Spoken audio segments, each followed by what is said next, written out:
Allow me to introduce myself to you. My name is Mercy Langston. It used to be Mercy Hammer until I was adopted. The Langston, they did more than adopt me. They changed my life. They may even have saved my life. I learned to survive and depend on myself. I had no choice. Not until the Langston moved into my neighborhood and everything changed into sunlight, breaking through an ending storm.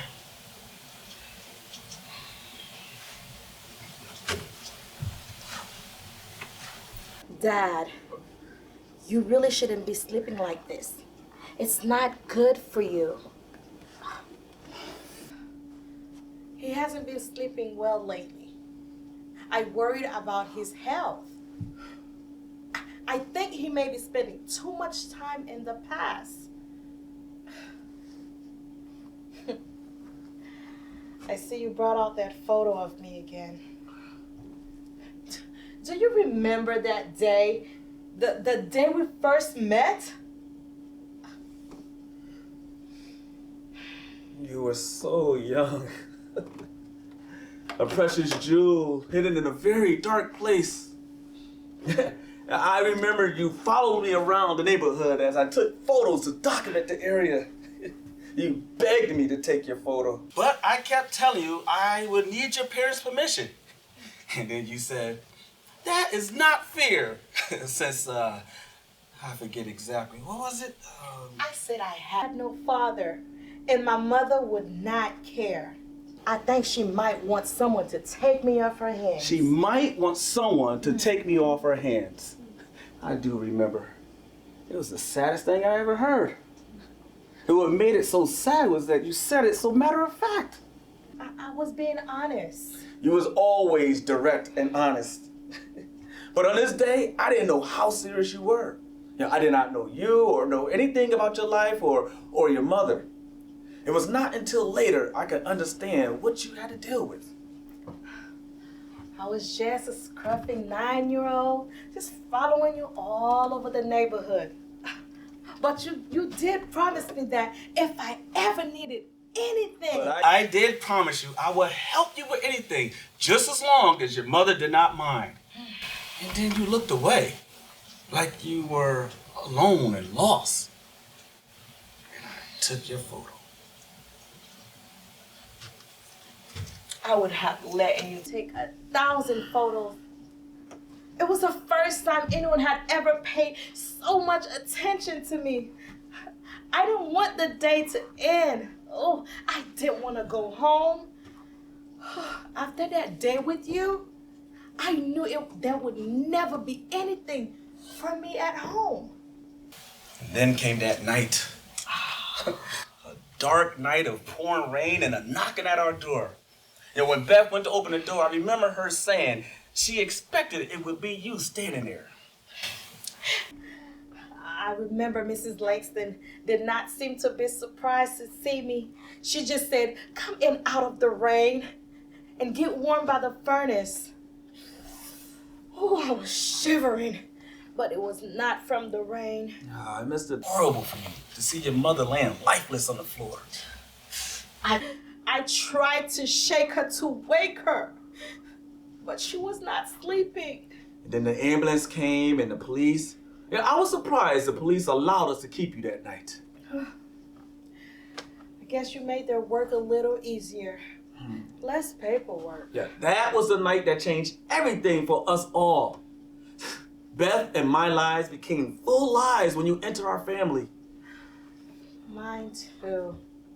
I often wondered, what would I have become if I had not run to your house that night? I wondered if my life would ended more like Jack's. Then came Jack. Then came Jack. It's impossible to imagine how such brief encounter could change so many lives in one devastated manner. Jack Dunlap was the storm that came up suddenly and leave a path of desolate isolation.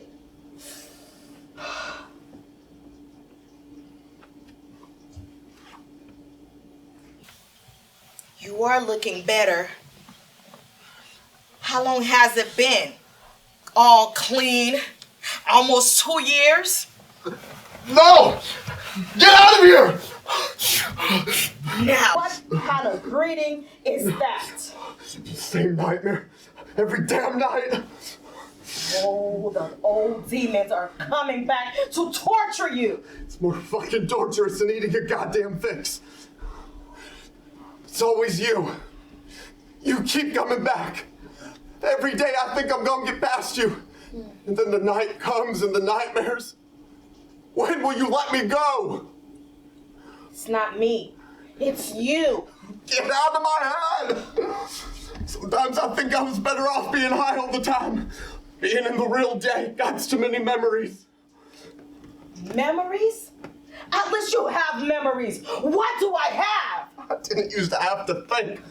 Now that's all I've got, and it all just keeps going around.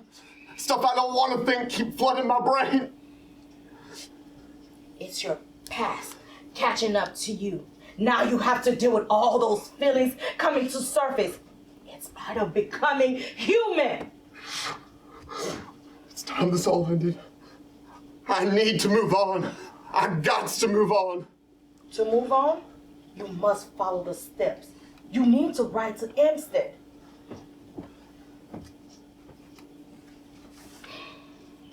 I've tried to finish writing this so many times, but I ain't even sure if I have a right to ask him for anything. You are the only one who can ask him. It has to come from you. It will be for him as well as for you. Just pen and paper. Another step. That's all I can do. Once it's all out of your hands, it will all be in his hands.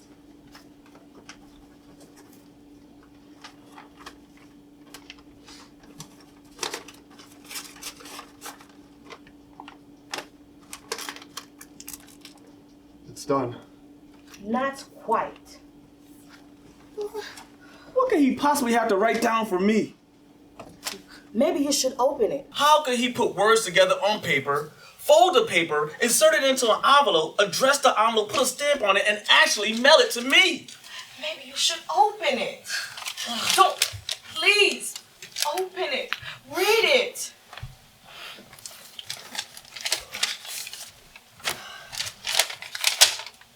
To Mr. Amstead Langston. I know this letter gonna be hard to read, almost as hard for me to write, but it's something I gotta do if I want my life to change. Now I know you ain't gonna care about my life, I get it, but this is something I need to do. I want to write more, but don't want to waste your time if you ain't gonna read more. So I figure I'll leave it like this. You write to me if this is okay with you, then I write more. Jack Dunlap. Not bad. What are you going to do? Write to him? He wants me to write to him after what he did to you? Well, if you are going to put it on me, then I say write back. I would rather personally deliver a letter to the devil. You wouldn't be able to handle the heat. Just write him and let the couriers take the heat. What could I possibly have to say to him? Say what you want and let him decide what to do with it. You know, if he wants to hear from me, then he's gonna hear it all.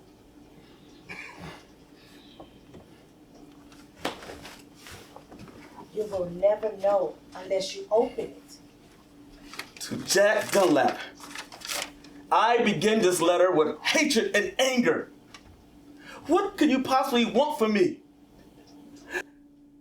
I did not think that you deserve a letter, but now I think that I deserve this. I have nothing but hatred and anger. There's nothing but hatred and anger in this letter. If you're looking for salvation, there's nothing more I can do. Amstead Langston. He's right. What more could I write?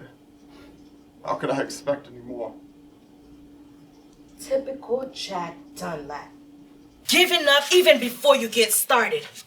Don't be such a coward. Take responsibility of your actions. How do you expect to fight those demons if you don't start fighting?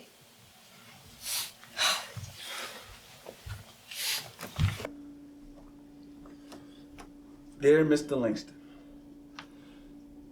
I understand you not wanting to read nothing, all right? And I don't expect to change the past. I want to change the future. I want to change who I am. Now, I know you ain't gonna care about my life. I get it. But this is something I need to do.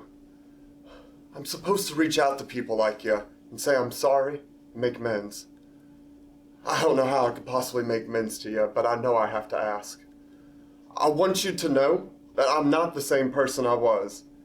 In these 2 years since we last saw each other, I've been clean. I'm thinking different and seeing things different. I know you got no reason to write back. I just hope you do.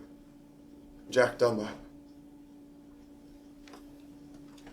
Amends? He must be more insane than he was 2 years ago. How could he possibly make amends? That's a good question. You should write that on a letter. He destroyed this family. Doesn't he understand how much he has done? How can he not know how much pain he has inflicted? Get it out. Get it all out. You need it. Maybe even more for him. Remind him of what he has done and make him face up to it. To Jack Dunlap. What do you expect from me? Do you know what you have done to this family? There is no amends for what you have done. There is none at all for what you have done. If you are looking for salvation, you will not find it in my writing. Yeah, I'm afraid to write more. This is all I have. Anston Langston. At least you wrote back. Is that it? I guess I couldn't expect much more. Then you will never found peace. What are you gonna do? You should know who I am now. That I'm not the same. How will he know that?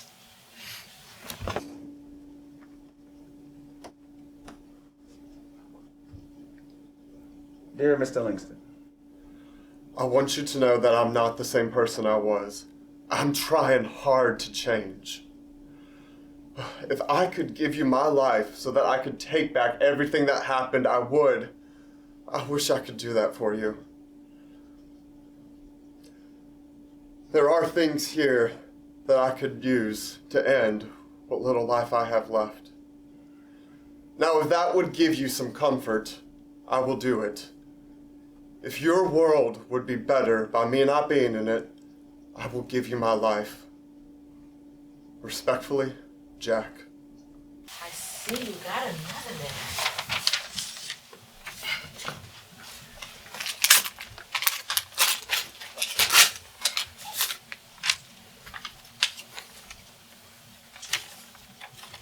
It's Jack Dunlap. I hope what you say is true. However, if true, I cannot accept your offer of giving up your life. All life is very precious. Mercy would not want me to seek vengeance. Nothing good's come from vengeance. He taught me that. He said he learned that from the marches of Dr. King. I was a freedom marcher, and I saw what anger can do. Vengeance doesn't end. It just reproduces itself.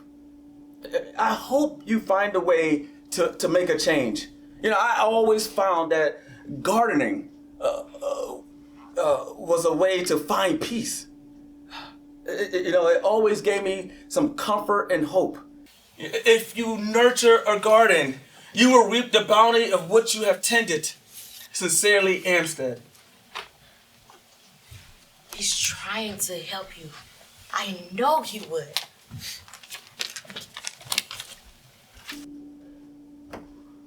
Dear Hempstead, I noticed you ended your last letter with your first name. I hope it's okay for me to address this one the same. I'm gonna take your advice. You know, there's an old garden here, it's in need of tending. I think I'll try to bring it back to life. If you have some pointers, I'd be grateful. Yeah, that is, if you feel right about how helping me. If not, though, I understand. Gratefully, Jack.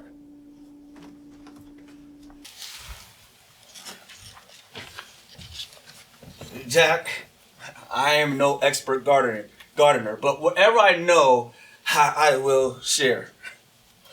For one thing, it's good to grow tomatoes near beans, any kind of bean. Even sweet peas will do. They lock nitrogen in the soil, which the tomatoes need.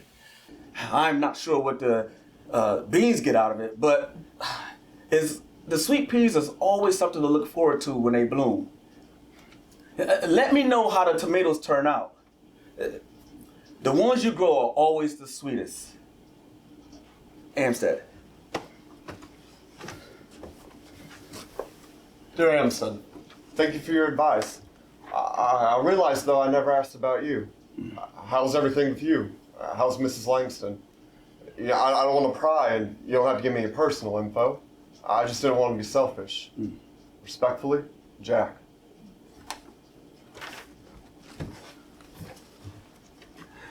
Well, we are getting by. Time does not heal all wounds. But as time goes by, the pain is less. Thank you for asking about Mrs. Langston. She has found solace in our church. I am grateful that she has begun to attend once more. Church gives me some comfort, but it's the garden that gives me the most hope. You should have some ripe tomatoes by now. Have you had any yet? You will soon learn that the effort that you put into the garden will make a measurable difference in the quality of vegetable you get out of it.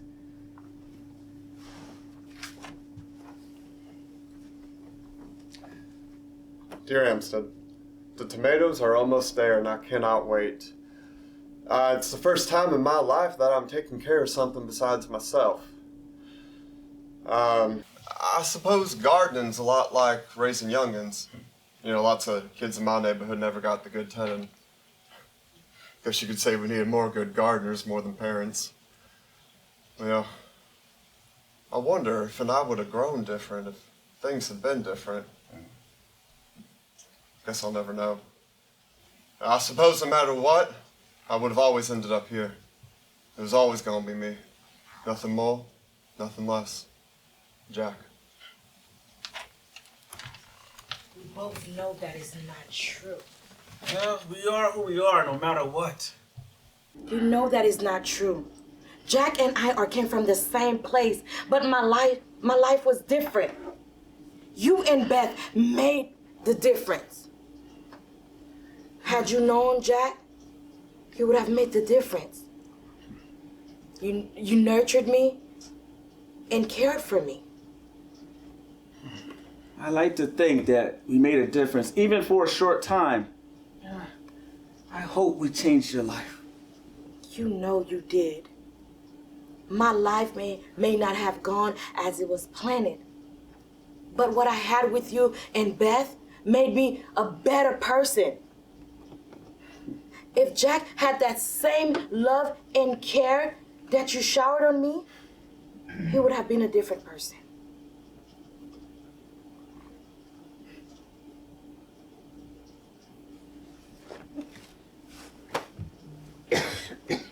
Jack, we are all products of our past. What we live and experience will form our future. Well, we have to realize that at some point, we have to take control of our past with the effort of not letting it shape our life.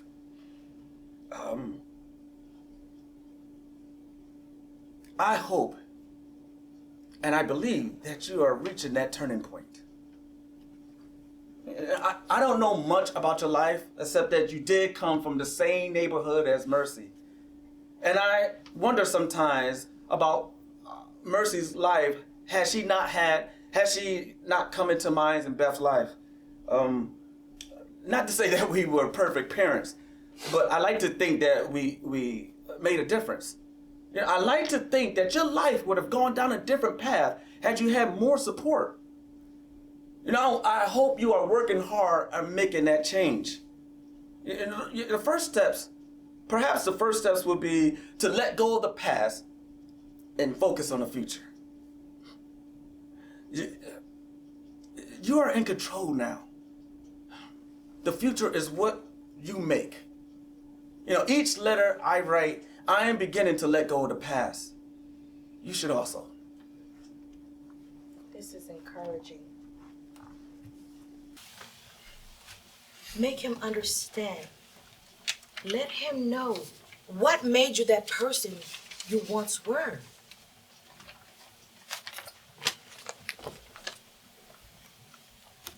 Dear Amstead, if I can give you anything, I want it to be the proof that you made a difference in Mercy's life. You should already know this, but if you have any doubts, I offer you my life as proof. I would like to forget my life, but I can't. I have to remember that my past made me who I was. I want you to know who I was and who I ain't no more. It won't change anything, but it might help you understand.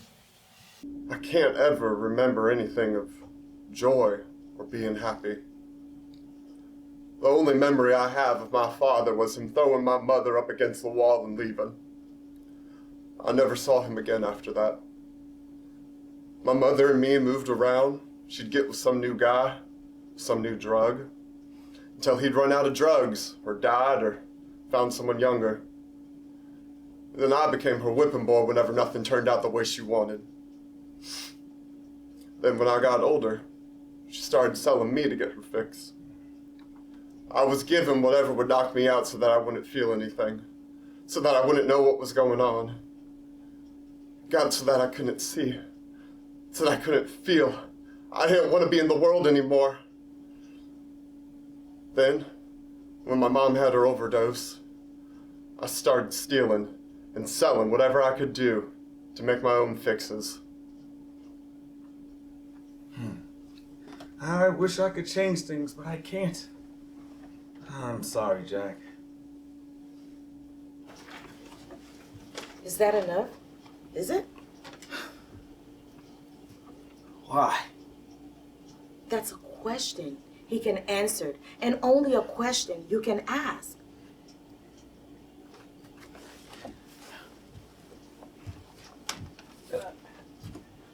I know it must have been difficult to put down those memories. It did give me an understanding of your circumstances. I sometimes wonder if Mercy's life would have turned out similarly if she not had come into mine and Beth's life. But it did not tell me why. You know, why? After you took what you taken, why did you have to take her life? You know, that was the one question that was not asked at the trial. The one question I needed answered. I deserve that much from you. Tell me why Mercy had to die, Amstead. You know he would eventually ask that question. Why? Why ask why? It's obvious. I broke in, she came home, she saw me, I killed her. Why the hell ask why? It wasn't that simple. Don't you remember Jack Dunlap? You were there 3 times in one night. Not the first or the second time. He wants to know why. You need to answer it. Why did I die? What difference would it make? It ain't gonna change anything. It ain't gonna make any damn bit of difference to nobody. He needs to understand. He needs a reason. You need it. You need to release where you're hiding it from. You need to chase those demons so they can go for good. So I can go for good. I guess I need it also. Do it for me. Release me. You owe me at least that.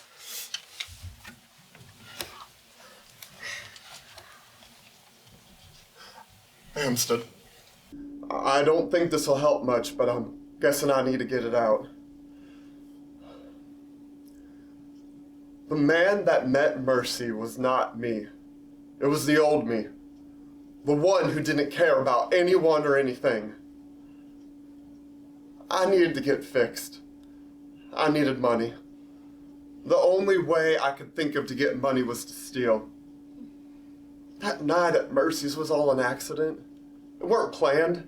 I didn't target the house. I didn't even know what was inside. The window was open. It was just left open. It was easy. No one was home. I wanted to get in and grab whatever I could sell and get out. I wish I had been quicker, but I wasn't. Then she came home. When she came in, I knocked her down. I didn't even get a chance to react. I couldn't see anything. When I fell down, I lost my glasses. Everything was a blur. Her glasses fell off. I could tell she was having trouble seeing. I knew she couldn't see me real good. I grabbed her by the arm and shoved her in her kitchen chair. I told her, I just want the stereo. I was gonna leave with it, and she just needed to sit tight and not make a sound. I was so scared to move. I just wish you would leave. She nodded yes. After tying her down, I grabbed up the stereo and I left. That was it. That was all. That was all? You know there was more. Tell it all. It should have been all. I got my fix, but it wore off quick. I needed more. I went back again. There weren't any cops. The window was still open. She was still sitting there tied to the chair. I tried to free myself. I couldn't. I tried to yell, but the gag muffled my voice. No one could have heard me. I never knew you would have come back. I told her I needed more. She said all she had was what I could see and some money and jewelry in the bedroom. I took it all. When I got back to the kitchen, she said she'd feel better if I used the money for food. I tried to help you, but that just made you more angry. I started yelling. I'm not sure why. She was offering me something, I got upset. She even told me there was cold chicken in the fridge. I took it. I still can't believe she was feeding the man who was taking everything from her. She just sat there not saying anything, just listening to me eat. Something was still making me upset though. I grabbed up the portable TV and I left. I'd scored that night. I'd had enough. I was feeling good. Good for you, but you are not done. You need to tell it all. That was the second time. What about the third trip? Tell him everything. He needs to forgive you. He needs to know what to forgive you for. But it weren't enough. I went back a third time. Still no cops. Still an open window. And still she was sitting there tied to her kitchen chair. When I got in and saw her there almost sleeping in the chair, I knew I needed something else. I knew I needed to take something else from her. You can stop now. You have to face it. Tell it all. The details don't matter. It ain't gonna change anything. It won't change the past, but it will make a difference.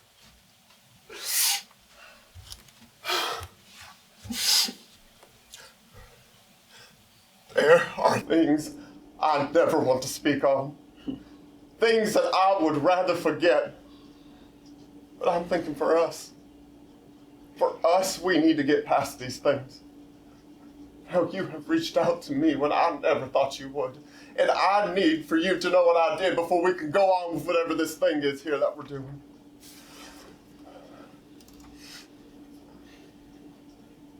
When I got in there the third time and saw her there sleeping in that chair, I knew what I wanted was her. I untied her and she woke up. I started pulling her towards the bedroom.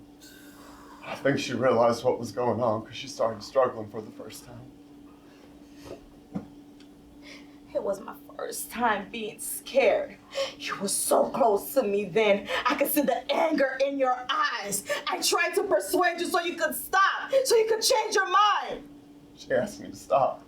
She said I didn't need to do this. She said she wouldn't report what I had done, but that I had to stop. That up until this point, I had not hurt anyone. She was trying to give me a way out. She was trying to help me. I knew it was coming. Like knowing death is near. It just made me angry. A black girl trying to help me. A white man don't need no black girl's help. All you had to do was leave. That was all you had to do. I threw her on the bed. And I beg you not to do it. I wanted to hurt her.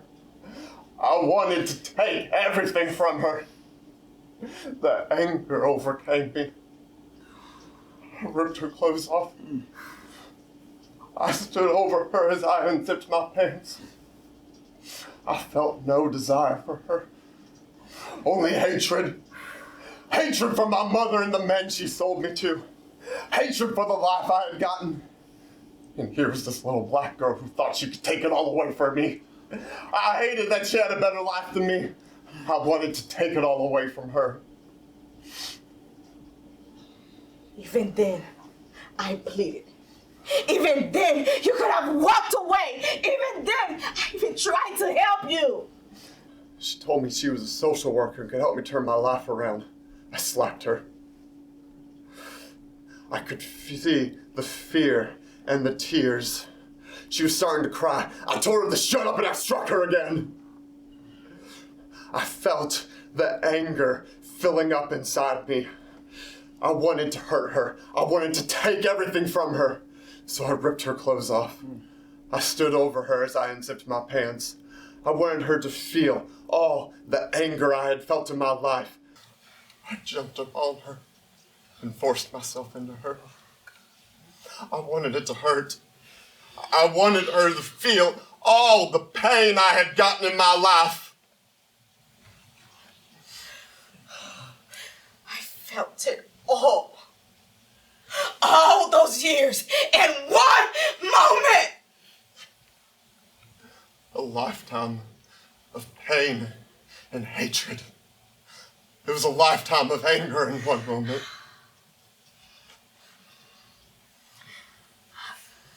It was a lifetime of anger forcing into me. There was no more room for anything else. But you were not done yet, Jack Dunlap. You weren't done then, and you are not done now. Finish it! Finish it once and for all! Tell my father how you took everything away from me! When it was done, I stood next to her. She was whimpering. I told her to keep quiet. She pulled the covers up around her and nodded her head. She said she wouldn't say anything. I said, please leave. She asked me to leave. I ripped the covers from off of her. I said, you think you're still in charge here? You think you can still tell me what to do? I didn't tell you. I asked you. You could have walked away and I could have lived with everything. I jumped upon her and I grabbed her with both my hands around her throat. She struggled, but she wasn't strong enough. Mercy, mercy. I saw the panic in her eyes fade to nothing. Even when I knew it was done, I still held on.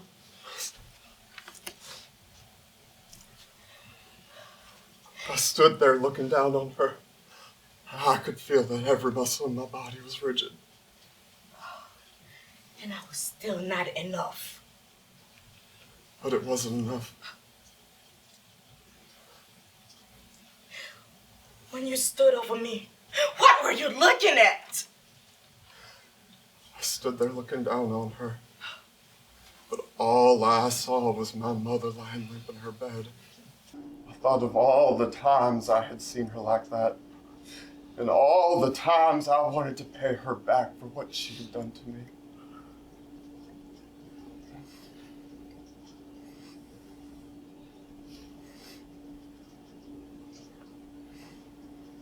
So, everything you wanted to do to her, you never got the chance to do it, so you used me? I rolled her over and forced myself into her. Mercy. Poor Mercy.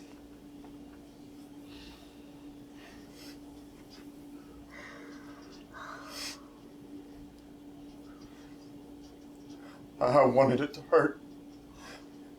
Even if I knew she couldn't feel anything, I still wanted to hurt her. When it was done, there weren't no pleasure in it, only anger.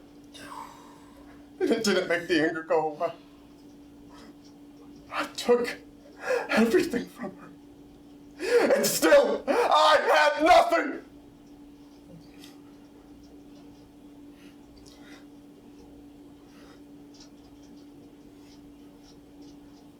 And still, I was nothing to you.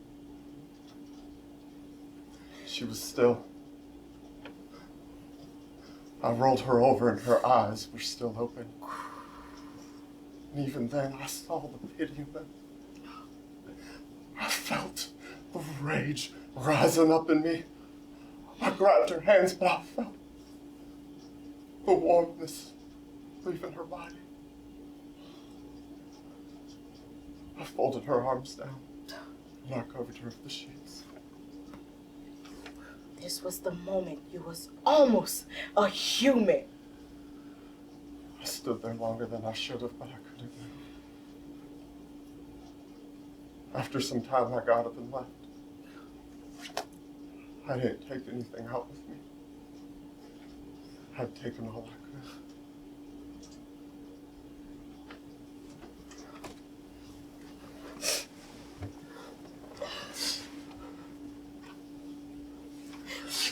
It wasn't him. It's not him now. Even then, it wasn't him.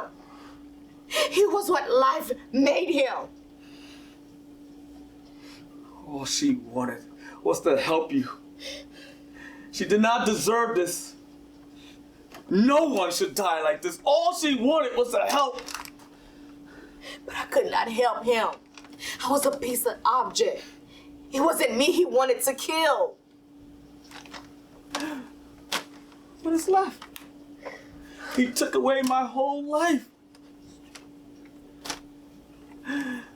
This is insane. I mean, how could I have possibly had this engage in this exchange of words with such a person? Because of the person you are. Because of the marches you made. Because of the person one person you rescued when I was needed. Now there is another. How much more can I do? I lost everything. The price is too painful. What is the price of mercy? What is the value of forgiveness if it's giving too easily? What I had and what I became was because of all you gave me. Had you known Jack then, you would have changed his life also. But there is time. With your guidance, he can be a better person. I'm just an old man who's lost everything. I have nothing more to give, especially nothing to someone who took everything from me. He took one life. Don't let him take another. You have Beth, and she needs your hope. From the words I've read, you've seen the potential of change, the potential of forgiveness. You must go on. If not, I will completely disappear. Don't bury me in pain and anger. Give my life and death a meaning.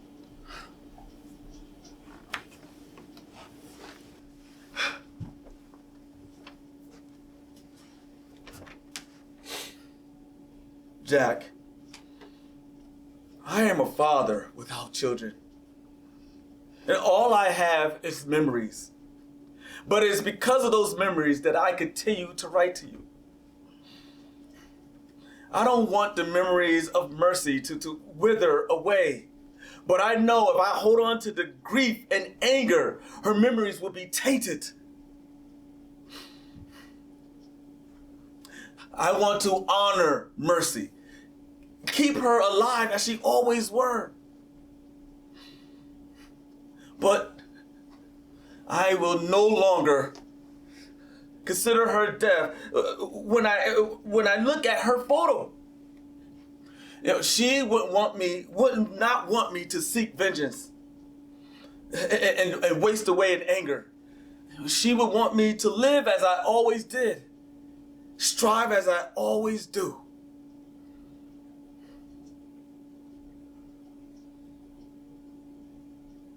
A father can't escape what he has taught his children. If I become unfaithful to my words now, then where's this left? I cannot ignore them now. By ignoring everything I told Mercy that I was, I have created this self-imposed prison built on choices formed by bitterness. By holding on to anger and resentment with both fists, I have allowed you to control my life. By not being able to forgive, I have lost part of my life. It is as though I have taken poison with the hope that it would kill you. But all I was doing was killing Mercy. The only way I could save Mercy is to offer forgiveness. In the hope that it'll give you the courage to face your past and forgive yourself. I want you to help me honor the memory of Mercy and keep her alive. I hope you can forgive yourself for what you've done. For in the memory of Mercy, I have forgiven you. With all sincerity, Merci. I wanted these words, but I never expected them. How could a father do this? A father who believes in what he teaches is only a father he can be. What will you do with it? I don't know what I can do with what's left of my life. But I do know there's no place left in it for anger. There is nothing in my past that I can't forgive. I found peace in that. You should let Amstead know that on your next letter. I will let him know just how much he's done for me. Tomorrow. Now, I want to rest. For the first time in a long time, I think I can rest.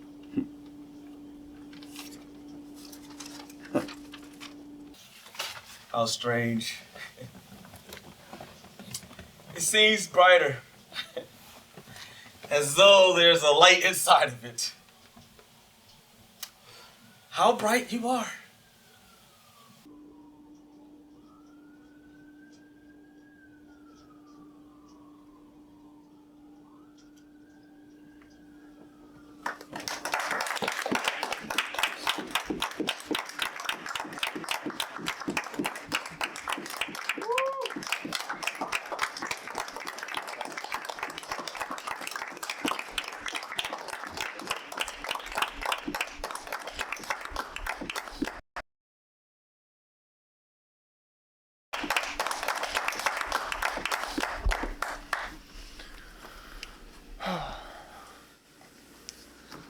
So we're hoping for a little bit of talk back to get some information from the audience. Let me bring up a couple of chairs here.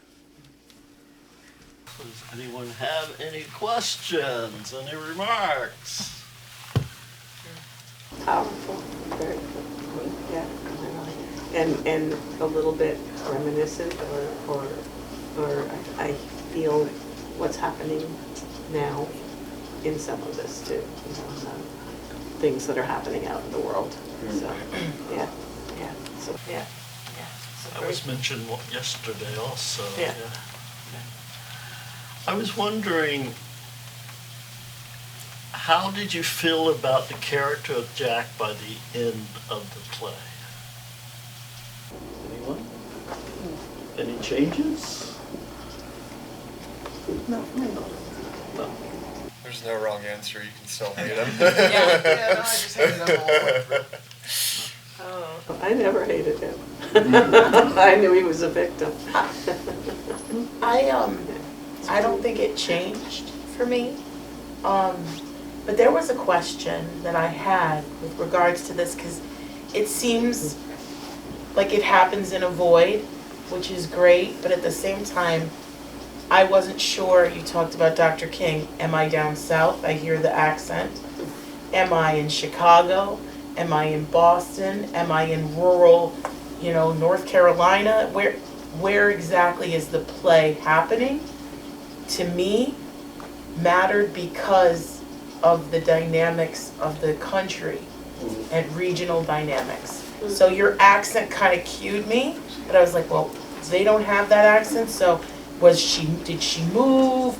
Did something happen where you came from the same place but your family moved around like his? I felt like that part would have brought more life to Jack's story. Like, did he grow up? I knew he grew up, being sold and all that, but was it a what kind of environment did he live in, like where he walked down the street every day? To his church, his community. Those things I think really matter, especially now. And you're talking about today, like regions matter to me. I don't know, but I just wanted to know where y'all were from and where it was happening. That was kind of confusing, and it made me wonder about you. Like, I wasn't sure. So that was why I couldn't connect with you fully, because I really just wasn't sure where you, like you said, you want to change. I couldn't, because I was like, where is he from? Like, Well, this is loosely based on a true story.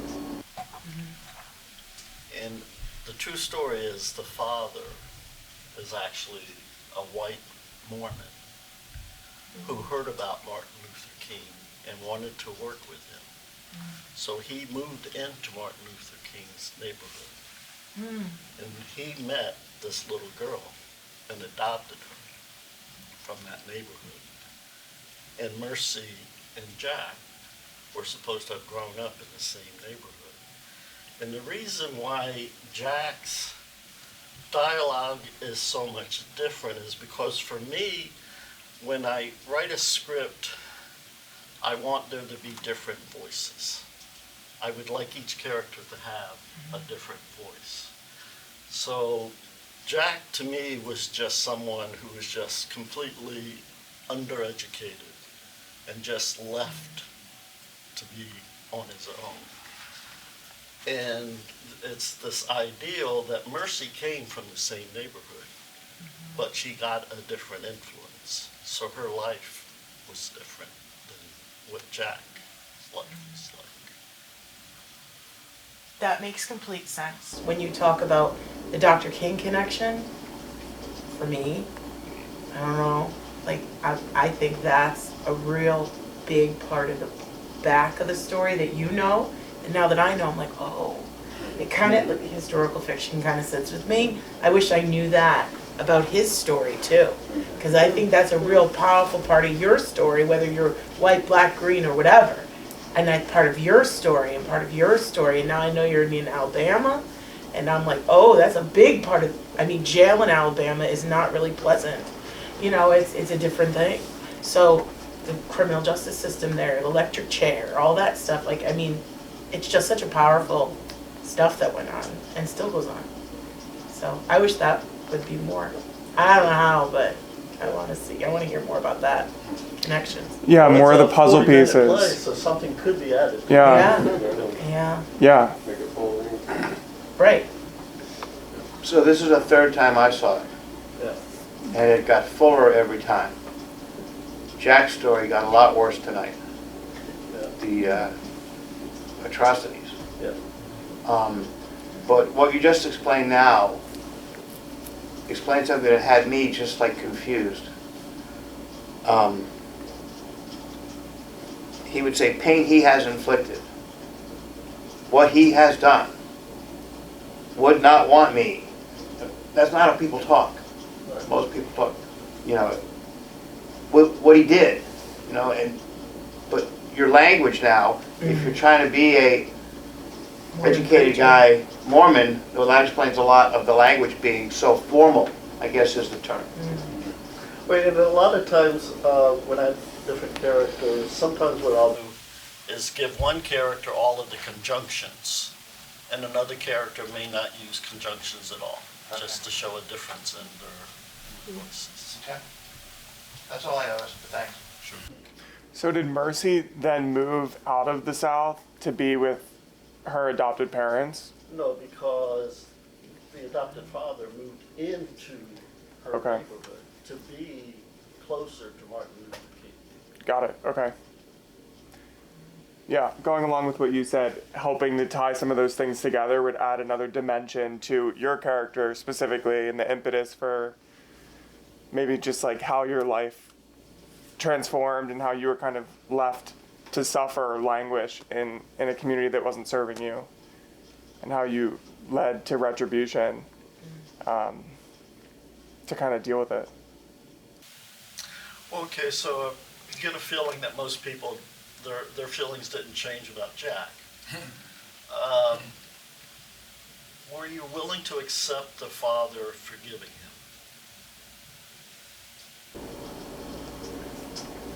Was there enough in his speech that you could accept that that's a possible choice? Definitely. I don't know. For me, I felt like there needed to be more. There was something more of a reason, because even though there was background behind that, I feel like it's so difficult to forgive someone who's done such an atrocious thing, especially to such deep, rich detail.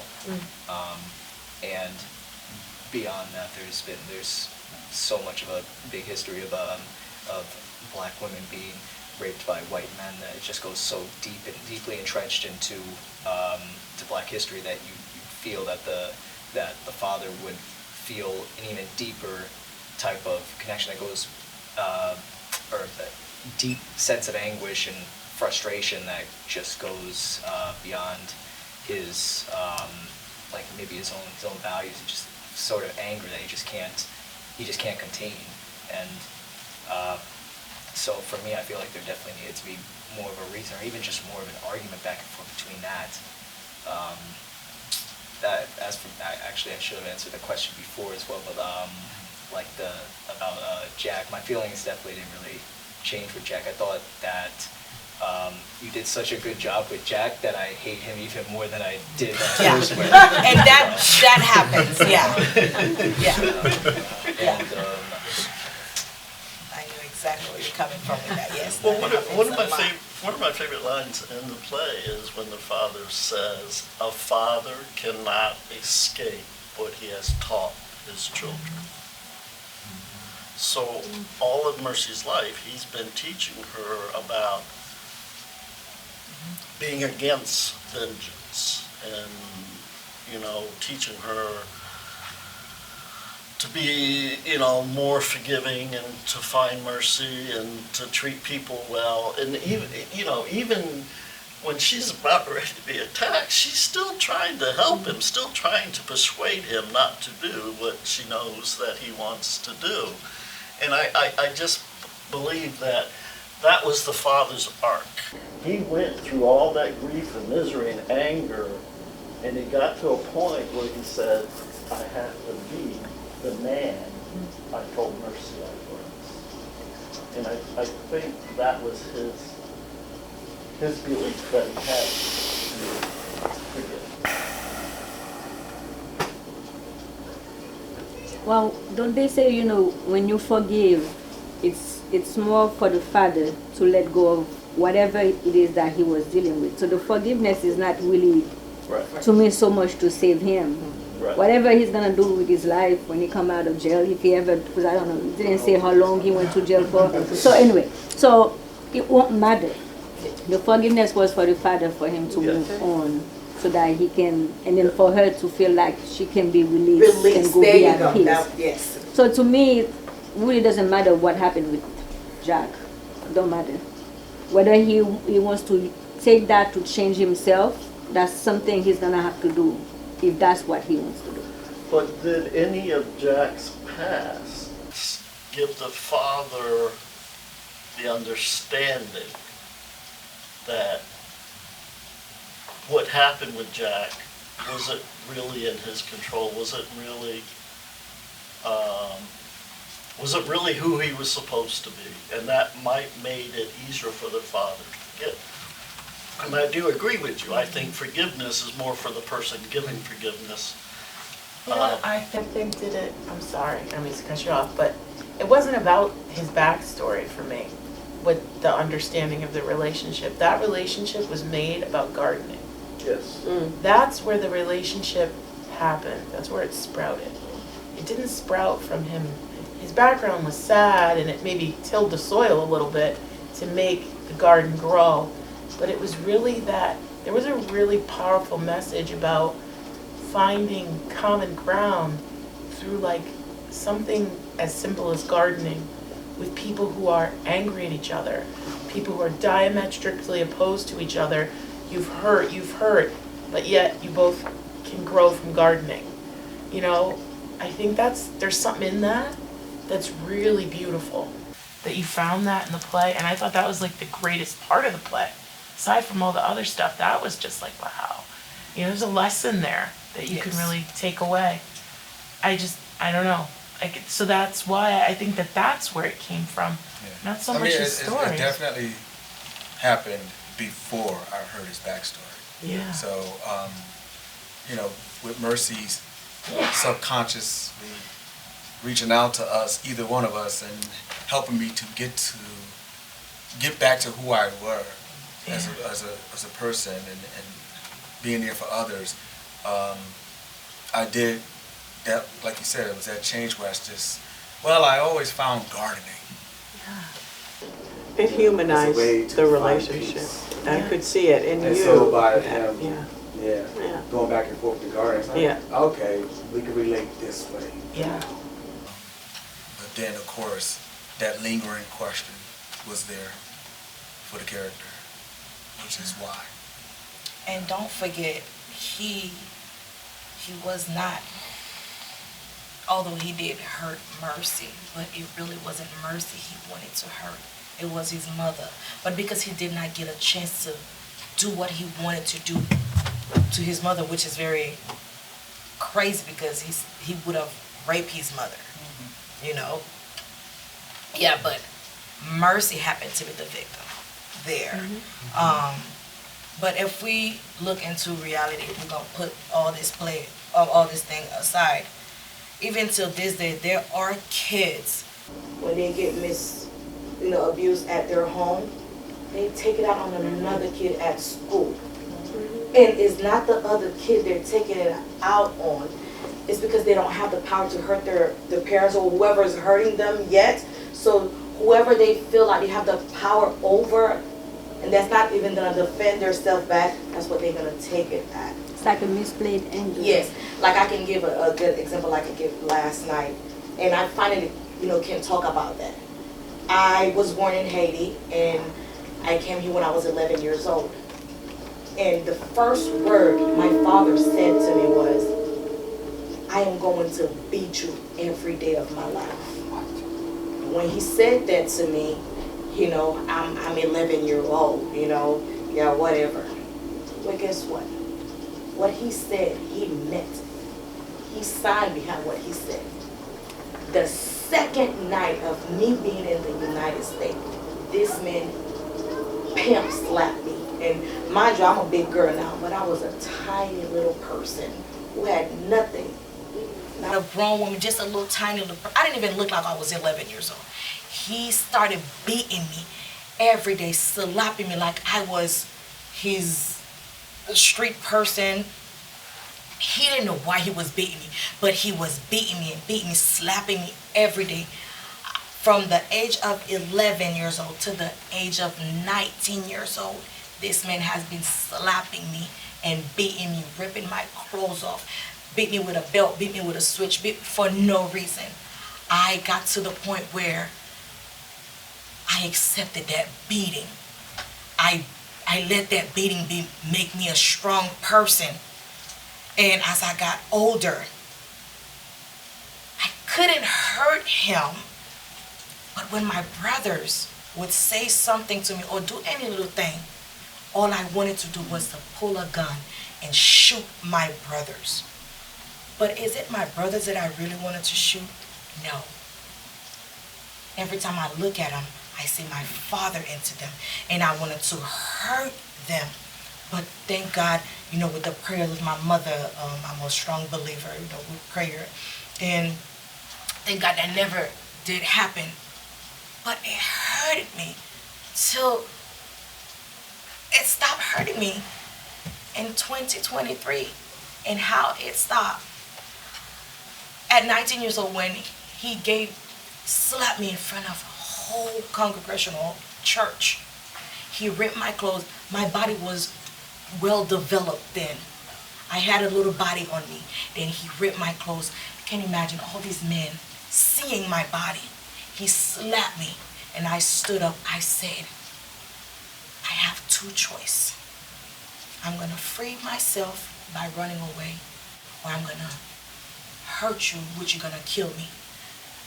It's either you kill me tonight or I run away. I wanted to die. I tried to commit a lot of suicide, but thank God I never did. I took that last beating, I left.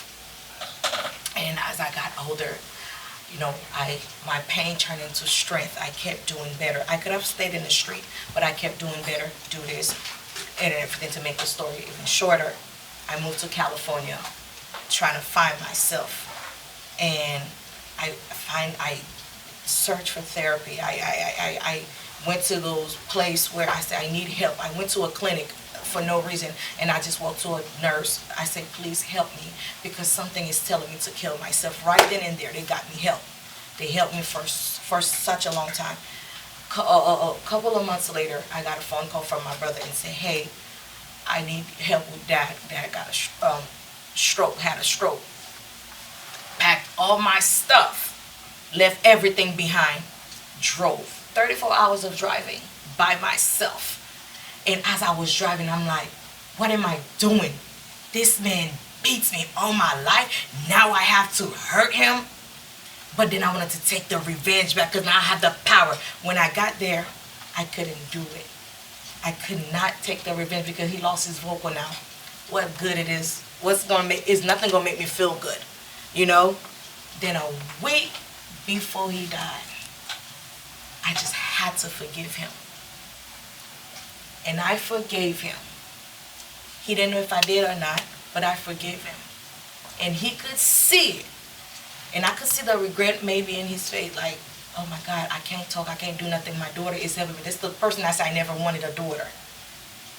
And then when I did forgive him, a couple of days later, he died. And I felt so good, not because he died, but because I forgave him. See, I didn't do it for him. I had to free myself. Because if I did not forgive him, I would have been still miserable, probably would not play this part. But I freed myself. So, to go back to this story, Dad had to forgive in order to free him from all the pain and free me, because they still kept me on this earth. I could never rest. And as you guys can see, the moment he forgave himself and forgave Jack, and Jack forgave himself and forgave the father, I look into the light, I'm finally happy. So I think that's the whole meaning of this story, is about the forgiveness. The forgive, because we're forgetting. Yes, it is very hard to forgive, especially when somebody hurt your only baby girl. You know, forgiveness don't happen overnight, you know, but it does feel good when you do it. And I think that's what the purpose of this play is. How do you feel? It's up to him now. He probably still gonna have some, because he's gonna be locked up for good, you know. And he got a lot to still think about. But he don't have to worry about me coming to his dream anymore, because I was just a ghost. That was his karma, you know, coming to him and telling him, you need to repent, repent, repent. But I needed to save myself, I needed to save my dad. And he needed to save himself and to release me. That makes sense? Mm-hmm. Thank you for sharing your story. Mm-hmm. Any other comment? Now you have another play to write. I have a. She's working on a book. That's great. Good. I have a question for you, and it's gonna be a really hard question, and you might not like it. I'm sitting here in my chair watching a strong black woman that I am friends with and know, and play this character. So I know you know her. Is it strange to have your story and that whole thing being told by two men in front of you, to have them on the stage and have Merci be at the mercy of them releasing you? Do you think that that's a part of the story? Or does it hit you as a woman who's up there and having to, like you said, you need them to release you? Like, does that do anything to you as a woman? I know you know the character. Oh God, yes. Man, even to the first day, you know, when I got introduced to this script, I read it, and automatically all I seen was me in there. Mm-hmm. I felt like, I was like, he know my business. Get out my business. You all up in there. I felt it, and tears could not stop.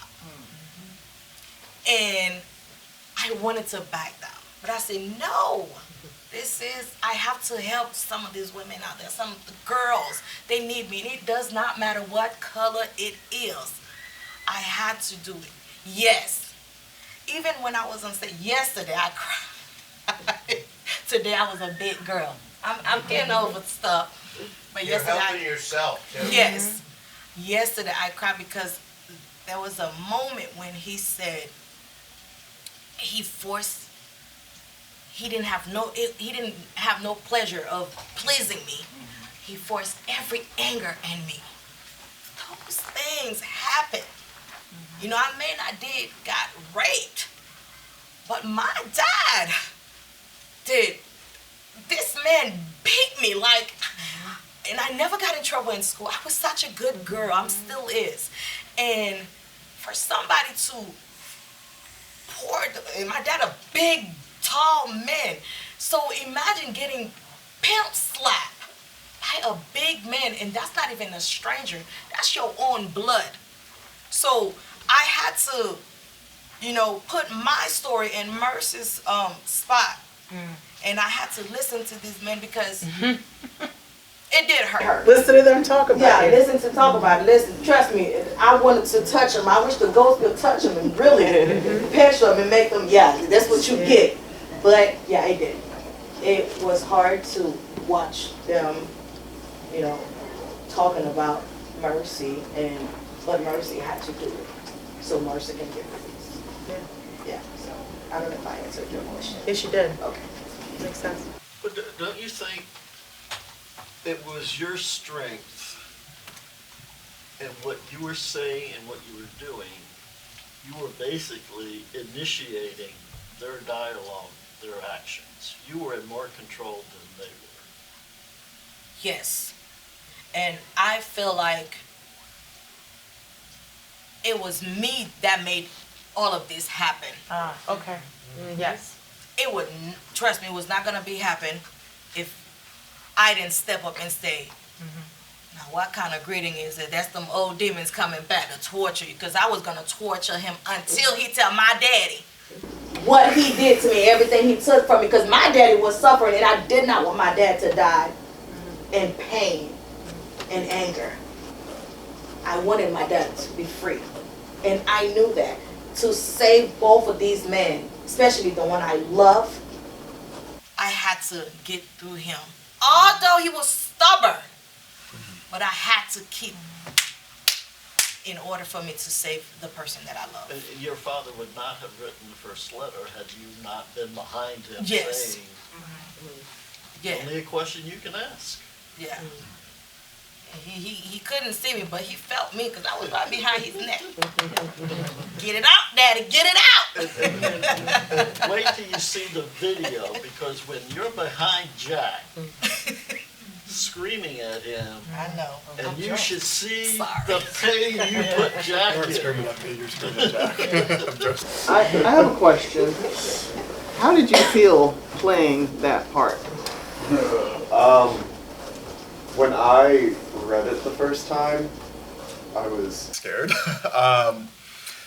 It was hard because I feel like to play a character, you need to find a way to relate to them in some sense, find the humanity in them. I think what I struggled with the most was the last thing he does, the necrophilia. Because to me, Joseph, that is just so inhumane. It's unhuman to me. I can't like wrap my head around it. So yeah, it was hard. But the actor in me wanted the challenge, and I thought it was a good story that needed to be told. Yeah, I just. You have to put everything aside. Yeah, I just had to put everything aside and just... And do it. And do it, yeah. Well, you also had to have the courage to take on that part. Right. I mean, for me, it seemed like you had a lot of emotion in that character. Yeah, and you know, it's not... Here's the thing. I'm playing him 2 years after the acts that he's committed. So, you know, it's not that hard to understand the regret and the grief he feels for those actions that he's done and the horrors that he feels towards himself for what he's done. I think that made it easier than had I, you know, had to play him 2 years prior, you know, at that night. But yeah, I had to find a little bit of empathy for him and really focus on his past and what his mother brought him through and the drug addiction aspect of it. I have some addiction in my family with my aunt, and so I've seen what that does to people.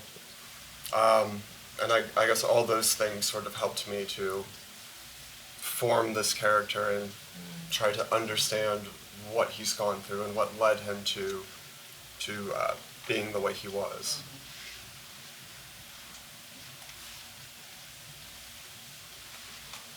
And Dad, how do you feel about playing this part?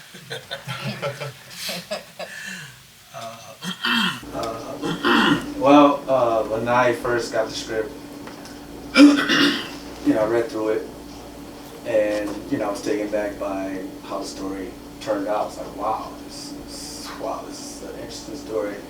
Well, you know, and the first thought in my mind is that for anyone to watch this, especially any female, would be some triggers and stuff. So, you know, amongst my friends and people, I would tell them, like, you know, be prepared if you come see this show, you know, because it definitely could cause some triggers if you happen to have any trauma in your life, past trauma in your life, current trauma. You know, I read it and, you know, I was I said, as an actor and as a person who wants to get more into it, I consider myself a professional actor, so I wanted to dive into this character. A lot of it, of Amstead, I can relate to. I'm very similar in character, how I am and how I carry my life. I am a father of 3.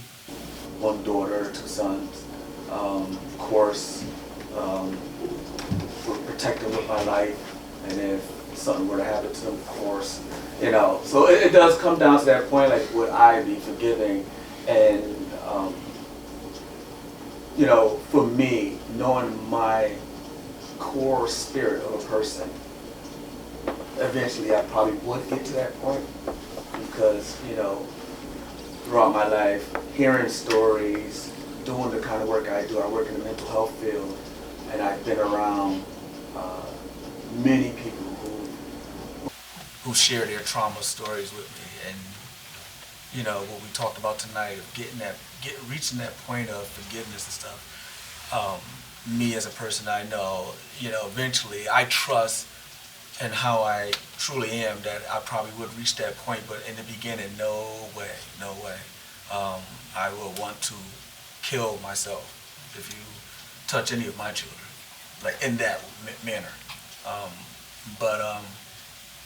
So I saw the character and I said, yeah, I would love to be a part of this. I was asked to do it. I'm always honored whether I ask or if I earn the part, but I'm always honored to play a role and try to give it my best,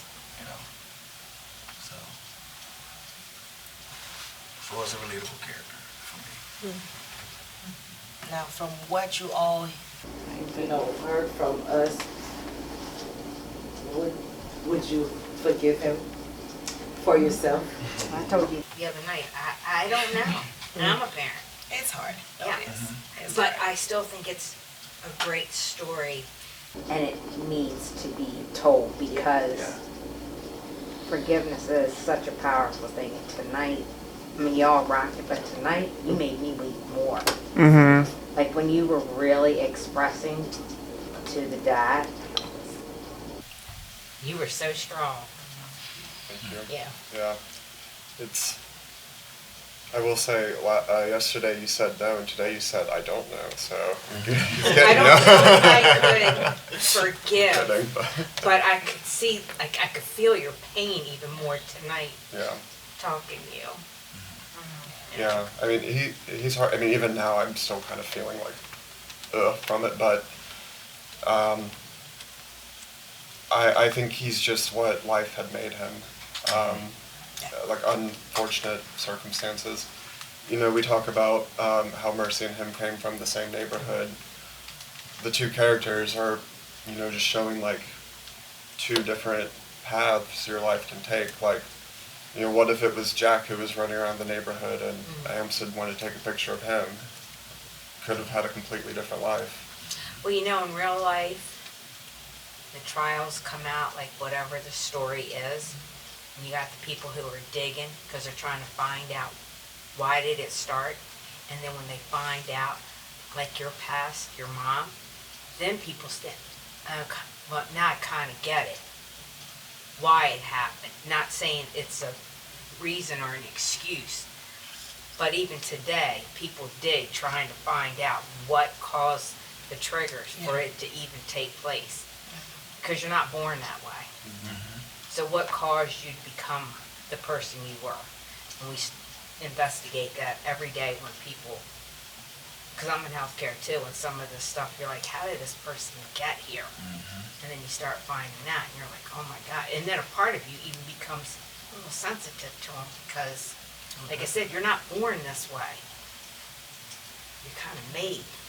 I mean, it will still be triggering. I'm pretty sure, even though my dad did forgive, but any little thing that he see, even if he see a little girl getting hit, that's gonna trigger him. Yeah, because you can forgive, yeah, but not forget. Yeah, so it's still going to be triggering. It's how when your trigger goes off, how you handle the situation. Yeah, yeah. So I mean, till this day, I'm still triggered. I don't even like hitting. Like I don't play hit because, especially with guys, if a guy hit me, I get very mad very easily because I remember what happened to me. So I just keep my hands to myself and But you're a great yeah.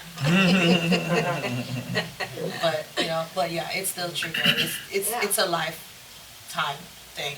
Right. But you still gotta fight it every day and say, you know what? No, this is not the person. This is the old me.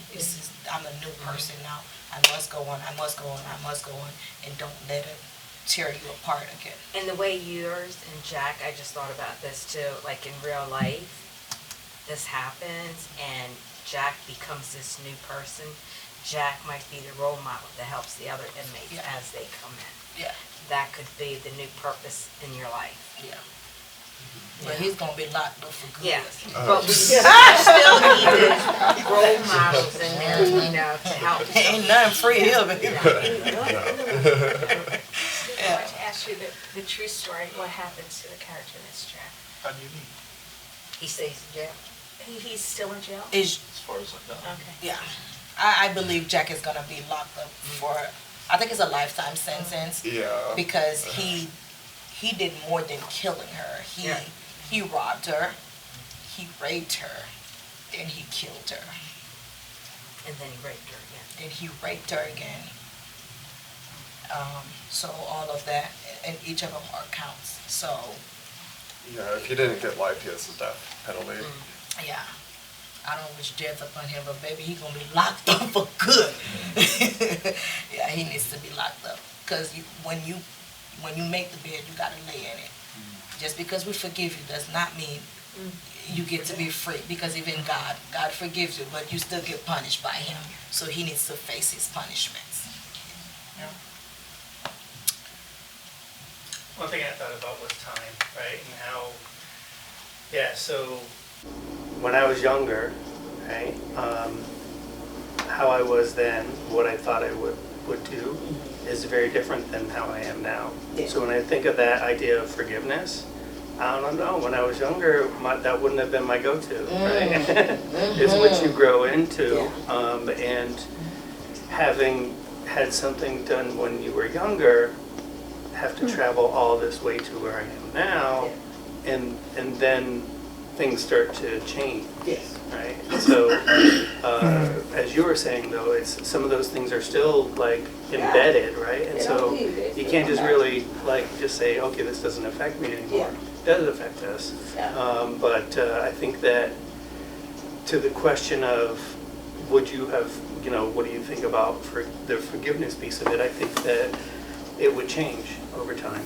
I think that any individual who has a strong opinion about something may die with it, but they've changed along the way and they've seen different things if they're open to it. Yes. Yeah. Yeah, just the story must be there, I'm told. We need more. We need more people to hear it, not just women. We need men to hear it, because there are men that are getting abused by their loved one, their parents and everything. Just because they're men, they still get hurt. They have feelings. They have bloods running through their veins. So they still need, we all need to hear the story. We all need to share that story. We need to help more life. We need to stop worrying about what's going on TV, because I don't know what they got going on. But that's what needs to be on TV, is what going on right now with these young, because they're still trafficking, child trafficking. Yeah. And it's not just little girls or women now. It is little boys, and they have feelings too. So this story needs to be told. It needs to be on TV. We need to get all this other stuff out of TV and put those stories on TV.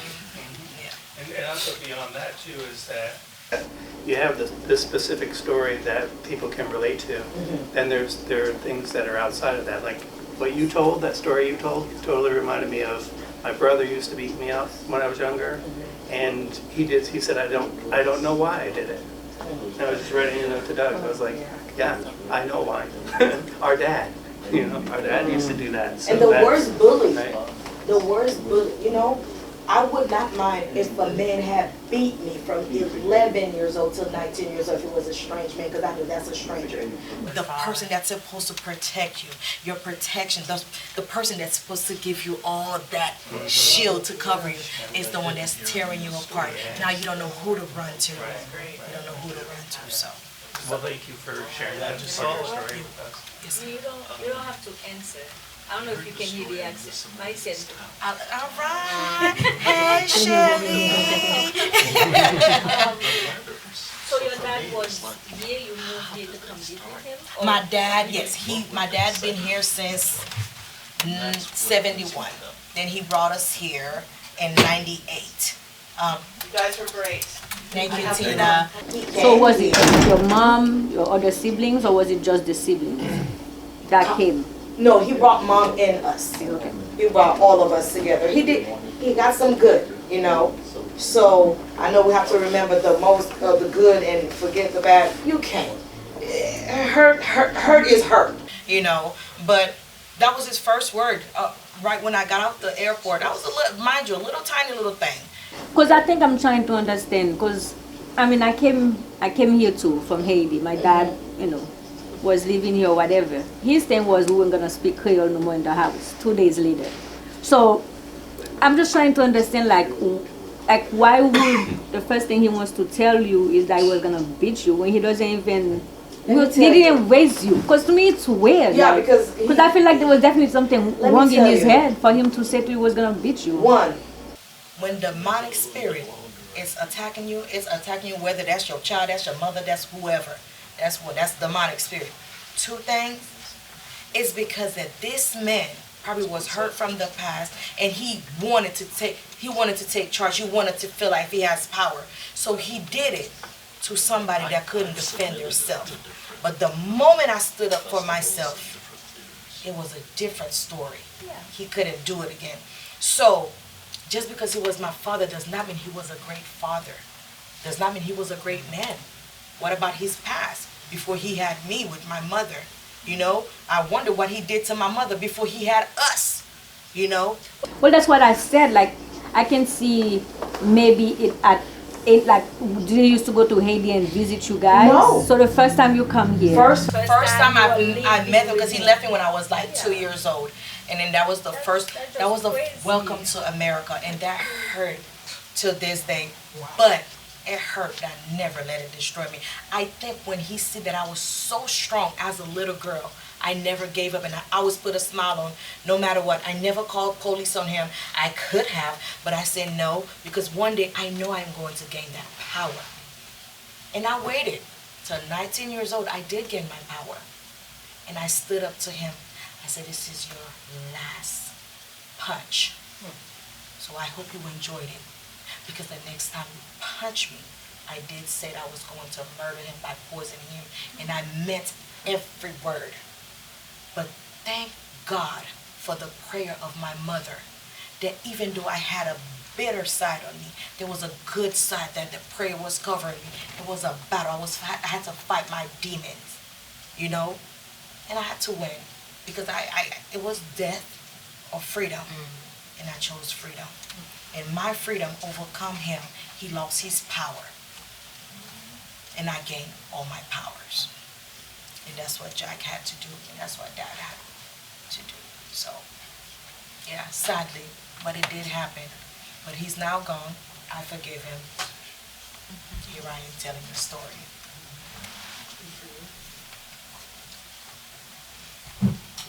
We're done? We gotta get group pictures. But thank you everyone for coming.